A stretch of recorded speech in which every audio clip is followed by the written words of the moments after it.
Oh, my man. What's up? Are we live? Are we doing this thing? We are officially live right now for the world to see millions upon millions of people out there listening to this right now. Dude, having me on your podcast is going to make you dimes and dimes, hand over fist, dude. Hey, that's all I need. Pennies, Yeah. dimes, nickels, whatever. I'll pick them all up. We just Yeah. need something. Dude, I've been watching you, man. You've been picking your game up lately, dude. So yeah, I'm on this whole phase right now. I'm loving the branding and the marketing aspect of kind of everything. I'm starting to pick up that branding is everything.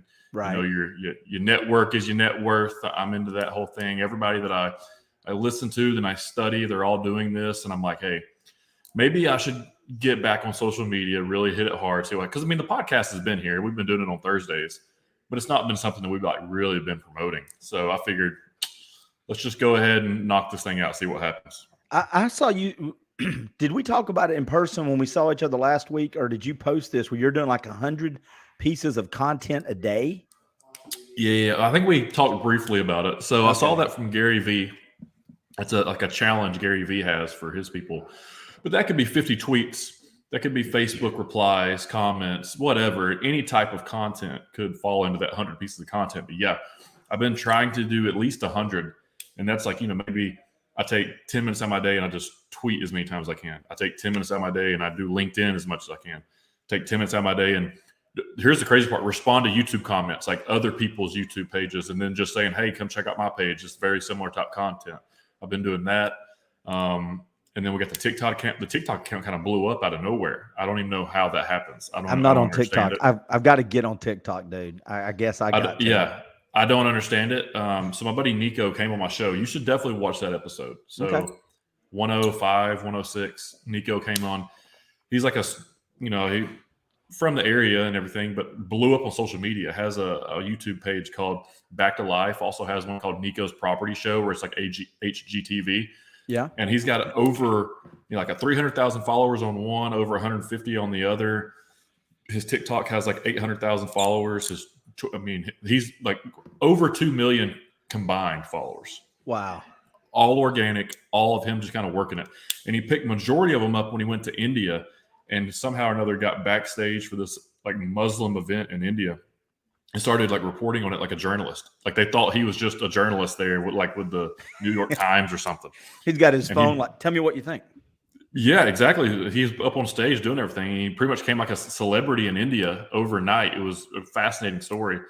But yeah, he's blown up everywhere. And he's helped me. He's like, dude, TikTok, YouTube stories, TikTok, YouTube stories. He's like, you need 5 of those a day, blast them out.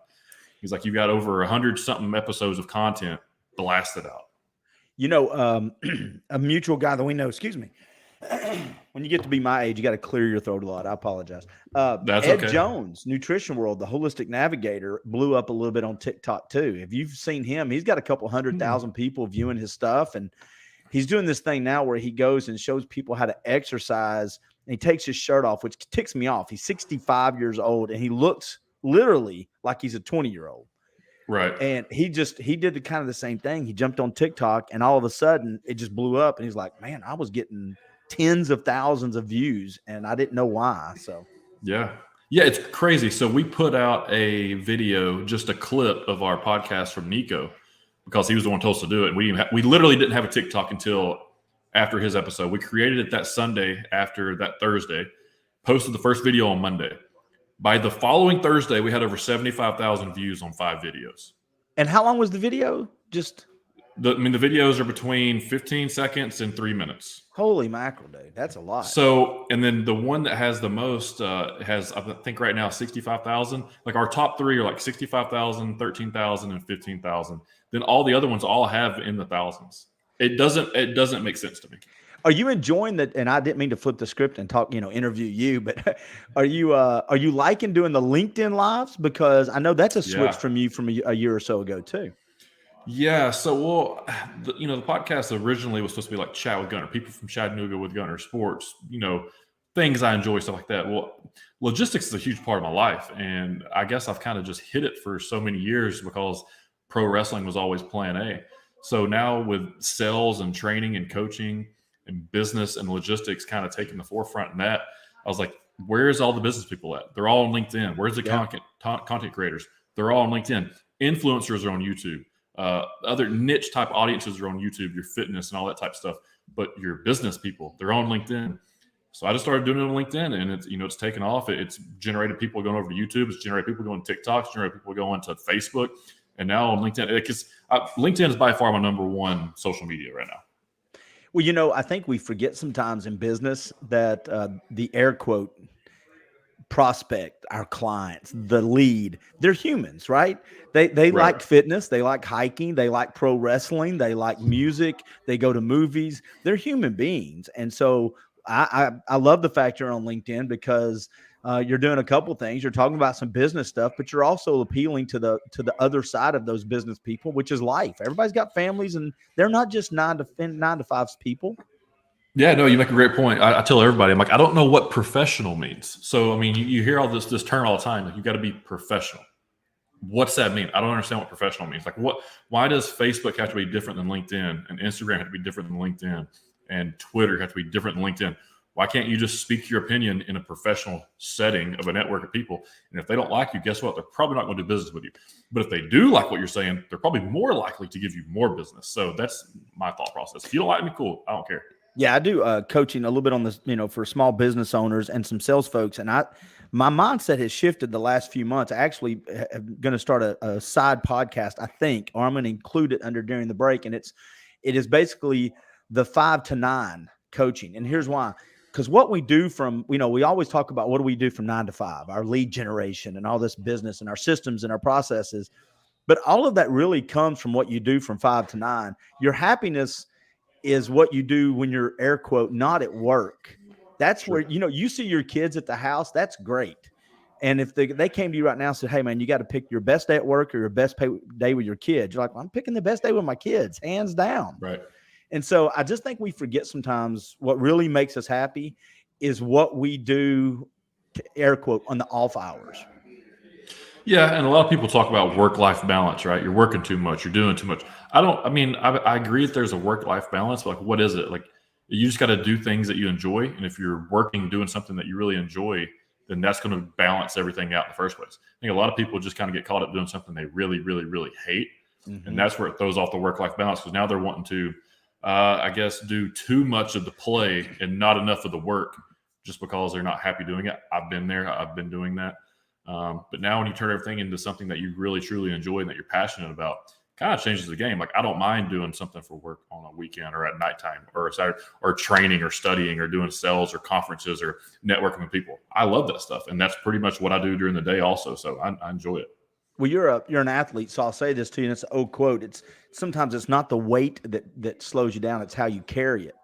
And I think a lot of times that's why when you do your sales coaching and when you talk to people, you probably talk about, listen, put some things in place that allow you to filter the bad days at work. It's not so much work-life balance as how do I handle the stress from the time I leave my office to the time I get home. I love my job, but you may not have the right mindset or filters in place to help handle that stress. So when you get home, it's something you still love to do when you go back to it the next day. Yeah, and I think we're both kind of similar in this. Over the years, like, we all have the weight room as our anchor. You like to hit the bag. You like to do something kind of get the blood flowing early in the morning. I do too. I'm not the right version of myself if I don't. And I've had, probably most recently, the last quarter was the first time in my life where I didn't have that regimen in the morning for the first time ever, just due to things that were happening in life out of my control. And I had to take one for the team, right? Get different jobs, different areas, different places, kid involved. Like, there's life. Like, first time I've ever had to deal with life. But so you suck it up and you just kind of figure it out. But now everything's back to normal, back on the same schedule, back in the mornings. It's completely night and day what waking up and working out can do for the body, for the mind, and just for your anxiety, your stress levels, and just everything. It sets the tone for me completely. I know you're probably like that. What else do you do in the mornings to kind of get your day going? Well, I do some stuff now that I wish I'd done when I was 20 or 30, and I spend my first 20 or 30 minutes really stretching. That's when I actually I've kind of combined some stuff. During the COVID, the lockdowns, I actually was pretty segmented. I had my quiet time for 20 minutes. Then I would stretch for 15 or 20 minutes, and I would work out. And what I've learned is time is of the essence. So when I'm stretching, I'm having my quiet time. This is just my personal take. I say a prayer for my kids and family and friends by name. I just say their name. While I'm stretching, I think about things I did good yesterday, things I want to do today. I do that deep box breathing while I'm stretching. So that takes about 20 minutes. Then I go hit the heavy bag for about 20 or 30 minutes, or I work out with weights maybe a little longer, depending on what day it is. And then I sit down with my notepad and I think about, okay, let's do that quadrant. What's the most important thing today? What's the least important thing? And man, by 7 or 7:30, I'm working. As a matter of fact, I'll give you a great example. I had a friend of yours over. I think you still know Kevin, right? Yeah. Kevin was at my house this morning, man, at 6:00 in my driveway, working out. We were working out. Wait a minute. Did y'all call the nursing home over there? Did y'all get any oxygen? Hey, listen, my garage with the heavy bag and a little weight area I have smelled a lot like Flexol and ibuprofen and complaints. That's what it smelled like this morning. I could only imagine. It was a lot of old man. Every time we'd stand up to do something, it was our next, our turn to hit the bag. We'd be like, my turn. All right, you're set. Stand up. Absolutely. But to your point, I love Kevin. Yeah, to your point, I think that morning routine, and I kind of think that's what I was saying a minute ago. That has a direct effect on your mindset when you're sitting at this desk right now. And I think we just dismiss that like, I'm going to have my life together when I get to work. I'm magically going to become disciplined and happy. And what people don't understand is all the stuff you do when you're not sitting at your desk is really what makes you good at your desk. Yep. Yeah, absolutely. So people will say like, get to certain places in business or certain situations or certain aspects of the company, all comes with luck or being in the right place, right time, office politics. I hear that a lot from, other businesses, and just kind of keeping my ear to the ground out there. But really, I see a bunch of these successful people that make it, and it's all the work they put in the after hours, like you talk about. Like, they're not lucky. They've paid their dues. They're putting in more work than just the average person punching the clock, coming in, 9 to 5, whatever it is, and then not thinking about it for the rest of the time. When you start thinking as a business owner and you start treating your life as a business, right? You're going out and you're promoting, you're branding, taking care of yourself, you're bringing in the proper nutrition, you're hydrating, you're constantly learning. When you're doing all those things, it's only going to advance your career, even if it's accidentally. Like, it's going to advance your career. I never understood this concept. I think men tend to focus on this more, and if I'm wrong, and that's okay too, excuse me. But somehow we track our money and we track our time and we track our calories, right? The one thing we don't track is our mindsets and our mental health when it comes to this. And I just think we sometimes get so busy being busy and air quote successful, we forget to slow down and define what success is for us in life, not just business. I think it's important to define terms for yourself. Like, what does it mean for me to be successful? What does being happy with my family actually look like? And am I living a life that's going to get me there? And I think we just forget that, man. As a guy, a lot of times we forget to track our mindsets. And when I do the coaching stuff, and I know you do too, are you tracking your time? Most people aren't tracking their time. Are you tracking your money? Business owners are okay at tracking their money unless they don't like the numbers and they avoid it, right? Yep. But are you tracking your mindsets? Most people go, what do you mean? And I go, well, I can guarantee you right now, if you're not tracking the words you're using to yourself and other people and that mindset, you're missing opportunities to have a better business and relationship with your family. Yeah. Words are very important. And I've learned that as I've gotten older. You take you don't think about that when you're younger. You just say things, and if you hurt somebody's feelings, you hurt somebody's feelings. But as you get a little bit older, you start becoming a little bit more empathetic. Like Gary Vee's big right now on being an empathetic leader and being emotional. Guys are taught so early at a young age to, hey, suck it up, don't cry, throw some dirt on it, be tough, don't show weakness. That's all we're taught. And now these days, if you can be a little bit more empathetic and let your emotions out, it's okay to get a little emotional. Because once the emotion passes, then you can get to the next emotion. Maybe the next emotion is going to be happy or whatever it is. But you can't just bottle it all up, because when you bottle it all up, it's going to explode one day, and it's not going to be good. But Clint, I don't want to cut you off there. No, go for it. I definitely want to talk more about the coaching, because you help out with some real estate companies that I know of personally. Yeah. Because my niece talks about working with you some, and she loves it. She says that it's really good. So kind of talk me through your coaching process if you're working with a sales rep or whatever it might be, of putting them in the right mindset.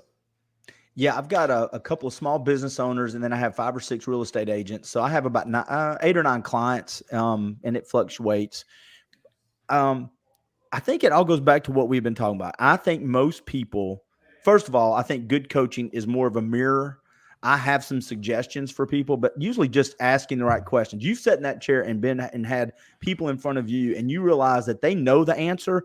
You just have to ask the right question until they say it out loud, and then you smile. You're like, "That's the answer." You Right. know it. So I think coaching for me is a lot of that. Asking, are you tracking your time? Are you tracking your money? And are you tracking your mindsets? And if you aren't, then that's where we start from. And usually I ask people, hey, the first 10 days, and your niece's situation is a little different, but if they're a real, like they've paid for me and they want me to do real coaching, their first 10 days, they're going to have to do a lot of tracking. I want to see what their money and their time and the high points and low points of their days are. And I can be honest with you, if I get 10 people that say, hey, I want to do coaching, if I send that request to 10 people, there's only going to be 2 or 3 that want to invest that kind of time. Most people just want you to fix them, right, or tell them what to do. And sure. that's not very productive, I don't think. I don't have the answers for Gunner. Gunner has the answers for Gunner. Right. But you have some questions that I could ask myself for the most part that maybe I could figure out the answers from. You're a huge fitness guy. So I'll use an analogy that I know you've probably used. How many times have you not felt right when it comes to your diet? And all of a sudden you say, I'm going to start tracking what I'm eating. And there's discoveries along the way that you're like, well, I'm just eating crap, or I'm eating too late, or I've eaten something that's out of the norm for me. You just don't know till you have somebody saying, I need you to answer to me. And then eventually you answer to yourself. Yeah, no, I mean, if you track everything, I've went through phases where when I really want to get focused on like changing my body or, getting bigger or leaner or whatever it is, when you set a goal for your body, you got to reverse engineer it. You got to write everything down. What time did you wake up? How many hours of sleep did you get? How many ounces of water did you drink today? What type of protein? Like, as stupid as it sounds, and people bash bodybuilders and these fitness freaks for it all the time. Like, you're just measuring everything. Well, yeah, we are. Like, you can only fill so much gas into a vehicle for it to drive, right? But oftentimes us humans put way too much gas in our vehicles, and then we don't have like a limit that we can put in. If we could only have 2,000 calories a day, you'd probably get 2,000 good calories of protein, because you wouldn't have any, but we don't. We can eat as many calories as we want a day. And you see people eat 8,000 calories and they get the same amount of protein as a person eating 1,800 calories. A person eating 1,800 calories is going to live a much healthier life. I don't care what anybody says. Might be a little lighter, but they're going to live a much healthier life than the person eating 8,000 calories, getting the same amount of protein, but also getting a lot of fat and just nasty stuff as well. I don't know, man. We could go on the analogy for fitness all day. But just to that point, though, that mindset, if you don't bring that same mindset as a business owner to your cash flow and tracking that, and to your marketing or to your mindset, if you can't track it, you can't replicate it, and you can't edit it. That's what I say all the time. If you came to me and said that marketing campaign worked, and I said, let's sit down and ask why, and really you don't know, you're doing 12 things and you didn't really track it, you just made more money magically last month, but you don't know where that's working, then you really don't know what worked and what didn't. If you say you're making more money and we track your numbers, and all of a sudden, well, you're making more, but your expenses went up, your profit's not as much, or there's just so many things we miss in life if we're not tracking these things. That same mindset with bodybuilding when it comes to our mind, our money, and our time. Well, if you see a bunch of bodybuilders, they're pretty successful in business. And I think it's because of that discipline of tracking everything. Yep. I agree. Now, who else do you work? You obviously do a little bit of that. What else are you doing right now? We just did the Kids and Pros Camp. Obviously, that's something that you do every year. So promoting is a part of your lifestyle. So what else do you have going on? Well, I've got my podcast, which I really love to do. I've got During the Break podcast. I'm at 650 something episodes of it. and Wow. Day Fire podcast. We're at 160 episodes of it. And so Day Fire, we release once a week. And during the break, I release between 3 to 6 a week. And I love podcasting. I make enough money to where I pay some bills and make a little extra pocket change. So I love having these kind of conversations. So that's what I do. I do the coaching and then the podcasting and content creation. That's what I like to do. So with the podcasting, I've been doing it and haven't reached out for advertisements or sponsorships or anything along. I wanted to get a really good base lined up before I even started doing any of that stuff. So when did you start? Obviously, we've talked about this in the past. I won't talk about it again. When did you start, and when did you kind of start going after advertising? Because I know you have a background in radio, which has probably helped you in that regard.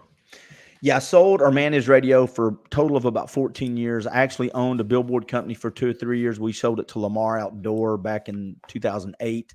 And then I had an advertising agency for 8 years where we placed media and we did speaking engagements for 8 years. All that to say, started the podcast in 2018, went after my first real advertisers probably about a year after that. And right now I've got 5 or 6 sponsors. And, I got a good base together, but I kind of messed up when I started the podcast. I think you and I talked about this the last time. I invested in a big website. I invested in all this overhead without the sponsors and without really going through the learning curve of a podcast. Your podcast has changed a lot in the last couple of years. And I tell people, because now I'm getting on, people call me at least once a week with, hey, man, I want to start a podcast. What do you think? And I'm like, start with the basic skeleton of what you need for good audio. If you're going to do good visual, you don't need a big website. You don't need a lot of overhead, because I got in a financial hole after 6 months. I lived in debt from a podcast, not a lot, but I just didn't give myself, I wasn't patient to am I even going to like this? And that's why you've done this. Most podcasts go away after 3 months. Oh yeah. I was talking to Nico about that, and he said the reason I'm doing your show, because I think it was 105 he did. So the reason I'm doing your show is because you asked me, one of your first 10 episodes to do it, and why would I do that? Everybody gets a podcast going, does 10 episodes. He was like, 105 episodes doing it weekly. He said that's consistency. He said that's going to end up working in the long run. He said maybe it's not going to blow up now, but one of these nights it's going to be an overnight, success, and people are going to say, he just started this podcast. And it's like, no, bro, I did 700 of these podcasts before. Kind of like you're saying, you're on 600 something podcasts. Yeah. That's a lot of podcasts, man. That's a lot of hours talking. That's a lot of conversations that people are not having these days. Well, and I hosted a radio show, Marketing Mix Radio, for about 8 years. I'll give you a success story if you don't mind. And it's not to toot my horn. It's just to make your point that I think is very valid. I had Diamond Dallas Page on a couple of months ago, and that was a big get for me. Well, every month I have a hit list of 30 people. I send an invitation to be on my podcast. Every month, it doesn't matter what. These 30 people have gotten it for over a year. Diamond Dallas Page guy reached back out to me after the interview, and he goes, do you know why I said yes to you? And I go, no, I just, because he said, we were just on Joe Rogan. We usually don't go on a podcast as small as yours, because I don't have a giant podcast. I get, a few thousand downloads a month, 3 or 4, whatever it is. Mm-hmm. And he goes, dude, you sent me a request every month. Even I told you, you're too small. We're not interested. And next month, I get another request. And so to your point, I think you have to prove to big time guests that you are going to stick around, whether they come on your podcast or not. And like your guy said, eventually he's like, okay, Gunner's legit. He's in for the long haul. I'm going to go and give him some time because he's going to stick with it. Right. And I mean, that was awesome that you got him on, and I probably could have helped make that happen a lot sooner, because one of his video guys, Dylan, is also the booker of Southern Honor Wrestling, which is the promotion I work at. So he's been with Dallas for 10 years, I believe. See, I got his guy out in California, his booking guy. It's related to him. Hey, I've got a podcast guest for you, unless you've already had him on. Who's that? You need to have Tom Rowland on. Look up Tom Rowland. He's a CrossFit guy, super successful business. Now he is a saltwater guide. He was a professional fisherman in the Keys. He's from Chattanooga. He's right at my age. He is a fit dude. He is super uber successful business guy, and he's got a great podcast, huge podcast. He went down and actually worked out with Diamond Dallas Page, and they did a podcast together. But anyway, cool. he is a perfect fit for your podcast, dude. Can you give me the hookup? Oh, absolutely. I got one more for you. Are you ready? Because we're doing this live. Who cares, right? Yeah. What's up? McDojo Life. Is that the person that makes fun of all the McDojo dojo fights? He does consulting for dojos around the country because he's owned a gym.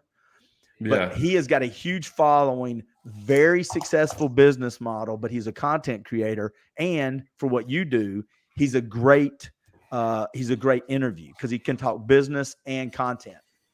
Cool. Yeah, I'll check them both out. Yeah. I've heard of McDojo Live. He has like a big Instagram from the clips and stuff that he does, right? Is that making fun of the... He blew up a couple years ago and Joe Rogan gave him a couple shout outs, and he's got great content. He's big on LinkedIn too, by the way. Cool. Yeah. And what, just under McDojo Life? Robert Ingram, Ingram. I'll definitely check him out. Yeah, he would, and just between me and you, he said if a legit podcast ever asked him, he's made a commitment to say yes because he remembers when he started out and he needed people to come on his podcast. So you and him would be a perfect fit, man. See, that's the type of people I like. The people that are going to give, like, I would do that if this thing ever became bigger than what I thought it was going to be. I would definitely, if somebody's consistent and had 100-something episodes, I would do their show and be like, hey, man, you need to follow this guy. He's consistent. It's going to work. Like, even bad content consistent is going to work out eventually. It's just a matter of the repetition. I figure once we get to 1,000 of these bad boys, we ought to have, at least a couple more viewers than we have currently. Heck yeah. Do you like doing it still? And the changes, are you really enjoying the podcasting? So I love this aspect of it a lot right now. There's so much downtime at work. When I say downtime, there's 30 to 40 minutes here and there that this just makes sense. One, for logistics, I'm able to talk to people in the industry in different aspects of it. I mean, supply chain is massive, and we do freight broker. That's only a very small chunk of what logistics and supply chain is. So I'm talking to people in warehousing. I'm talking to industry experts that have written 31 books about supply chain. People that eat, breathe, and live supply chain. That's all they do. Like that like supply chain is their hobby. Like, that's the people I'm talking to. And it's only helping me out in that. And I figured, hey, if I can do that, now maybe I can get some salespeople, pick their brain on strategies, marketing, branding, get some promotional type people. Like the guy that runs the wrestling promotion I'm at, we'll get him on. He's a big promoter, runs barbecue and brews, runs all kinds of events and concerts along with wrestling, and he's a preacher. So just those type people. And then also on Thursdays, do the in-studio show where I can get maybe somebody from Chattanooga to come into the studio, do the show, or just do a catch-up recap with the producer Ethan in the podcast, and just keep it rolling, man. I'm trying to push out a lot more, and I want to get to 500 as fast as possible. So I figure with 3 to 6 during the week, kind of like you, and then 1 on Thursdays that we broadcast every Sunday now at 9 a.m. instead of doing it like Friday morning. The Thursday show is going to be every Sunday, 9 a.m. So that's consistent. And then, clip everything, put it on TikTok, and just see what happens. One of my things I wish I had done, I just didn't know you as well. Back when I was doing pro boxing promotions, I had 4 or 5 pretty good sized boxing promotional events here in Chattanooga or Southeast Tennessee. I wish I had gotten you to come in at that time and do a professional wrestling 1 match each show, like a special, because that boxing ring would have been okay for that. I think that would have been fun. I should have done that, man. Yeah, hey man, that's something we can still talk about, right? Are you still doing? Are you going to do that still? Yeah, so I'll still do it once a month. So it's usually the first Friday of every month. Still do it. Good for you. This upcoming show is June 10th. It's going to be my. It's called a death match. So a death match is like any weapon goes. There's going to be blood. There's going to be light bulbs, barbed wire, thumbtacks. Oh, there's going to be like knives, blades, chairs, tables, bats, Kindle sticks, like whatever you can think of, handcuffs, frying pans, whatever you can think of. June 10th, we're going to do a death match, me versus Tank. Tank's a legend of deathmatch wrestling. He's from Chattanooga as well. We're doing it in Canton, Georgia. It's going to be the first main event death match to ever take place at Southern Honor Wrestling. So it's going to be really cool to be a part of that and to do it with a friend of mine, Tank. He's the only person I would trust to do something like that with in the ring. But, to be my one and only one of these, it's going to be fun, and I can't wait to do it. But I do that once a month still, man. So, I enjoy all this. I enjoy that. And I'm in a good place in life right now, to be honest with you. Probably Good the for you, happiest dude. I've been. So, yeah, man, I can't complain. Like, what's there to complain about? Yeah, there's stuff that doesn't go my way sometimes, but what are you going to do? Complain about it? Just figure it out, fail from it, and try to learn from it and move on. Yeah, I'm just so you know, I'm watching it, and I'm happy for you. I love the changes you've made, and man, I hope it keeps growing. Like you said, one of these days I'll get you on my podcast, and you'll be so big, you'll be like, man, I have to give that guy some time. He knew me when I was starting out. Dude, no, let's do it. I told you, let's get something lined up for your stuff, or we can come in the studio and do one as well. Because you're just right down the road.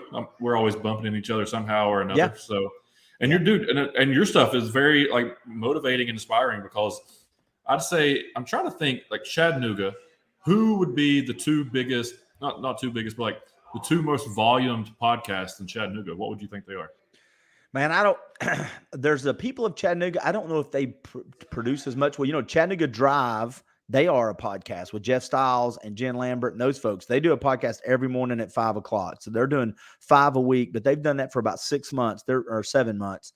But I don't know. Dayfire, we're in Chattanooga. We do, 52 a year and then some specials. I'd have to really research that, man. I think yours is probably, I would give it with you. There's Barry Quarter from the Free Press has one about music called the What Podcast. Ed Jones, the Holistic Navigator. So There's a list of them, dude. Yeah, so we need to do something where we have like and I'm sure you'd be great at this because you're good at bringing people together, and I'm good at ideas. But like getting all the podcasters together in Chattanooga for an event, like a mixer or some type of networking event.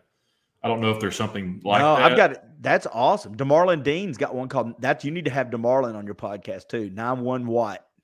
Okay. Yeah, we talked about that one for sure. We need to get him on. I love the event idea, man. Are you talking about just like a networking event or an online networking event? Like we talk about podcasting like this. Well, I'm thinking more like an in-person networking event where you can bring your families. Yeah. Maybe you get a chance to get up on stage and present what your podcast is, almost like a Chattanooga podcasting conference, like a mixer type thing. Yeah, and then you bring the fans in, the people that are fans of all the various shows. They can purchase something or come in. Maybe it's a free event the first year, whatever. The fans are allowed to come in and mix with everybody. And then, 911 what or 91 what or whatever it is. Maybe I can set up a little. Think about pro wrestling. If you can pro wrestling Chattanooga podcasting and you have an event where people can come in and meet the podcasters, get merch signed, whatever, have a table set up, promote your stuff almost like a job fair. Hey, man, here's my card. Here's my show. This is what we do. This is what we talk about. Here's who I am. You get to meet me now. That type of stuff. I think that would blow up everybody's channel immediately. I think it would. And we tried to do this a little bit on the back door. And I think what you're talking about in my brain, it may be a step 2. Step 1, I think, would be getting all these people together for like a networking event, like get to know DeMarlon and Ed and Dawson and you, people that you may have seen on the sidelines but never met in person. But now you meet them in person and you've got this relationship with them. And then when you have your event, now you can actually truly recommend, man, DeMarlon's a great guy or Cher's a great girl. I think you're onto something there. And I think I've said this before, man. I think the podcast community, if we shared each other's stuff more and help each other grow, that's what Joe Rogan did. I hate to say this because I'm never going to be Joe Rogan, but man, he had such a tight network of people that started their own podcast, and then they just share each other's stuff and grew each other. Yeah, and so they were all in LA at that time too. So they were all going to the Comedy Store doing comedy.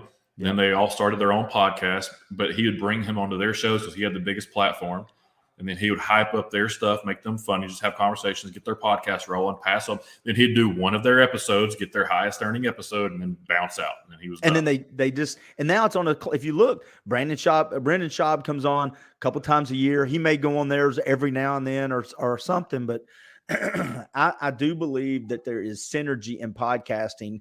And I think you're onto something, because that group of about 10 podcasters, they could really help each other and then build something for the fans and create a little bit of the radio fandom that comes with that listenership.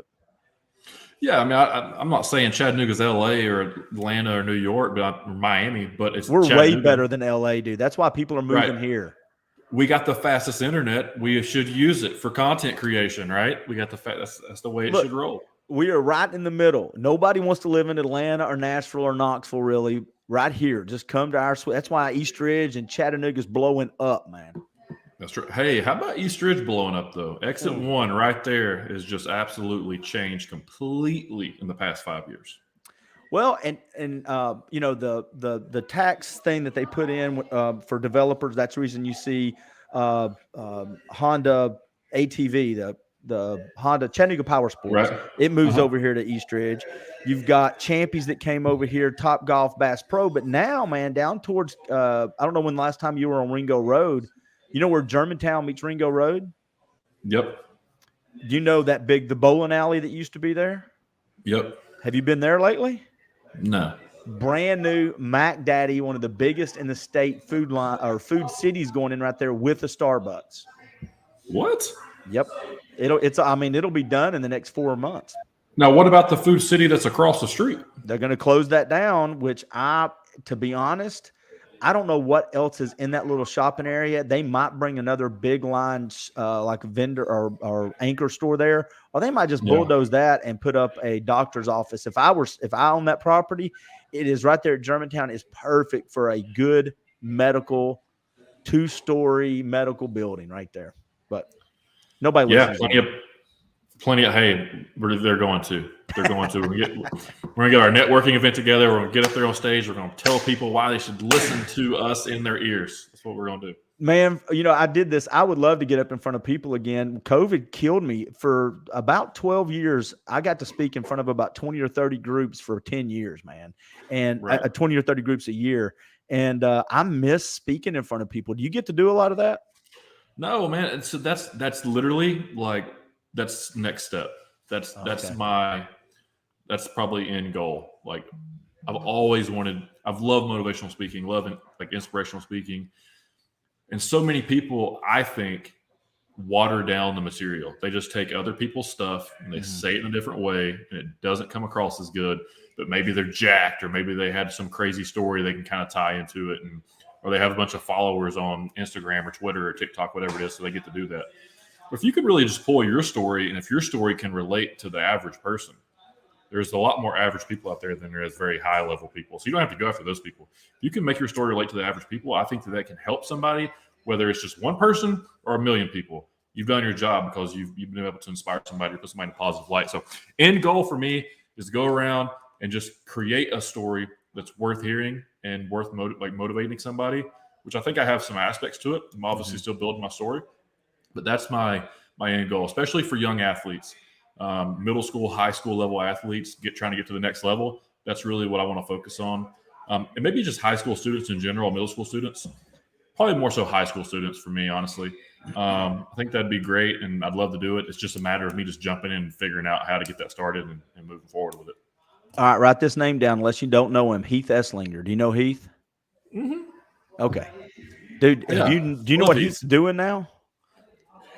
He's doing exactly what you're talking about. You need to hook up with him. He got bought by a bigger company, and that's what they do, man. You need to have Heath on here, man, because he is in front of those kids like you're talking about on a regular basis, man. You would be a great speaker for him to add to his, maybe his contact list.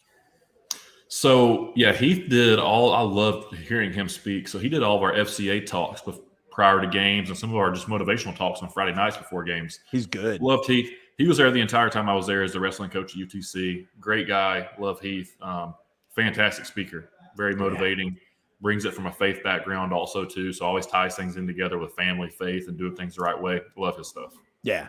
I bought a website a couple years ago. I've just not put anything on it. I think I'm going to. And I tell everybody all the time, I'm really not a coach. I'm more of a failure avoidance coach. I can't tell you what to do, but I can tell you what not to do because of all the mistakes I've made. Right. Yeah. So that's all our stories, right? That's the stories we share. Dude, This is what I screwed up. Don't do that. Yeah.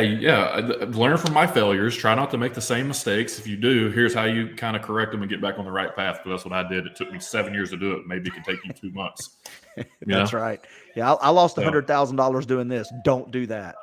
Yeah, exactly. Or, I drank way too many beers from the age of 18 to 26. Don't do that. You're going to miss a lot of things. See, that's a don't do that podcast. We should start that one. Don't do that. We should. So, hey, there's a podcast that I really like. Brendan Schaub just did it. Now that you mentioned him, it's called Are You Garbage?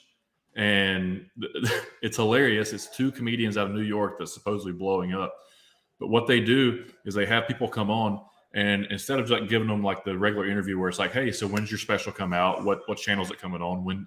Where are you at in concert? It's not that. It's like, so hey man, where was you born?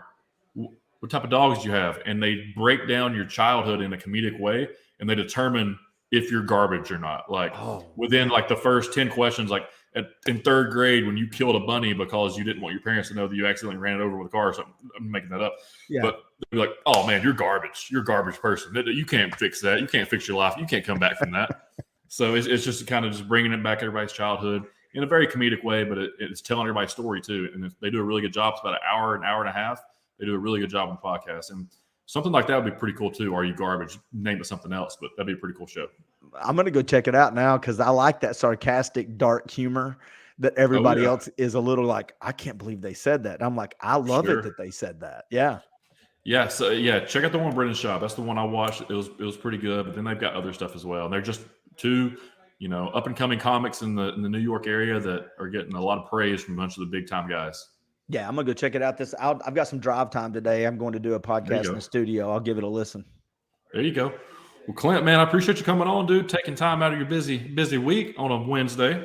I appreciate the invite, man. Like I said, I'll be watching you from a distance, and let's me and you touch base offline and maybe get this networking thing together and start that ball rolling for podcasters. Hey, I think it would be really cool. I don't know what we can do. Maybe we only get 3 or 4 or 5 or 10 people, but we try. And, if we can help those people, we help them out. Sounds good to me, buddy. Thanks for the invite, man. Good luck. Keep doing it. Yes, sir.